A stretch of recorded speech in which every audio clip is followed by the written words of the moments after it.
ఇండస్ట్రీలో ఉండడం, ఎక్కువ అమ్మాయిలతో మాట్లాడడం, ఎక్కువ అమ్మాయిలతో క్లోజ్‌గా అవ్వడం, క్లోజ్‌గా ఉన్న వీడియోస్ వల్లే ప్రాబ్లమ్, ఇలాంటి ప్రాబ్లమ్స్ ఏమైనా వస్తాయా? నాకు రావన్న. నాకు ఆడ మగ తేడా ఉండదు షూట్‌లో.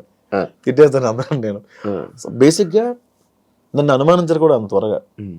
ఈడితే ఎందుకు? ఈడితే ఏ అమ్మాయి ఉండదు. ఈయనూరికి ఏ అమ్మాయి ఉండదు. ఆళ్ళే ఫిక్స్ అయిపోతారు. హ్మ్. అట్లా. అలాగే ఉండకని అలాగే ఎళ్ళిపోయారా? ఉంటాను. అది కూడా నిజమే. ఆ! సో, అనుమానించరు అంత త్వరగా. ఓకే. నేను యాక్చువల్లీ ఇందాక ఒక డిస్కషన్ వచ్చింది. ప్రసాద్ బెహ్రా ఇందాక ఒక 2 డేస్ నుంచి మాట్లాడుతుంటే, ప్రసాద్ బెహ్రాని ఇంటర్వ్యూ చేయాలనుకుంటున్నాను. అవును ఈ మధ్య బాబో, పాప అంట అని అన్నాడు. బాబో పాప హ్మ్. నాకా? హ్మ్. ఓహ్! అదేంటి అలా కాదు కదా! బ్రేకప్ అయిందా? లేదే అన్నాడు. అంటే ఈ విషయం ఇంకా పూర్తిగా ఎవరికీ తెలీదు. నేను డప్పు కొడుతూనే ఉన్నాను ఇంటర్వ్యూలో నాకు బ్రేకప్ అయిందిరా అని. నాకు ఐ లవ్ యూ మెసేజ్లు వస్తాయి శివ. హ్మ్. డాట్ డాట్ డాట్ డాట్ పెట్టి ఐ లవ్ యూ అన్న, సారీ ఐ లవ్ యూ, హ్మ్. I love you so much అని డాట్ డాట్ డాట్ అని కింద అలా స్క్రోల్ చేసుకుంటూ వెళ్తే ఒక్క రిప్లై అన్న అని వస్తుంది.